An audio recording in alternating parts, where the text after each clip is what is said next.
Prinzessin Lilifee, wo der grosse Ballon mit ihren Freunden ganz vorsichtig übers Meer zieht, schaut sorgenvoll in den Himmel rauf. Dunkle Wolken sind aufgezogen und plötzlich kommt ein heftiges Gewitter auf. «Lilifee, es wackelt ganz schön!» rufen die Tiere und klammern sich ängstlich an den Korb, wo der Sturm immer heftiger hin und her rührt. Die Lilifee hat Mühe, den Ballon zu heben. «Hilfe! Hilfe!» rufen ihre Freunde. «Wir haben Angst!» Auf einmal gibt es einen Ruck und der Korb hängt nur noch an 3 Halteseilen. Mit letzter Kraft fliegt die Lilifee durch den tobenden Sturm. Ihr Zauberstab knickt ab und Spitze mit dem Zauberkristall plumpst ins Meer. Zum Glück sieht sie im letzten Moment unter sich eine kleine Insel.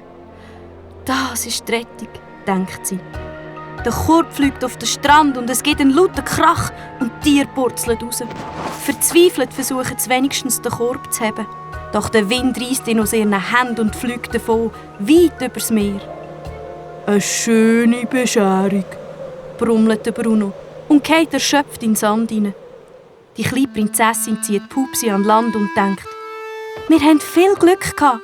Schlimm ist nur, dass mein Zauberstab zerbrochen ist und der Zauberkristall fehlt.»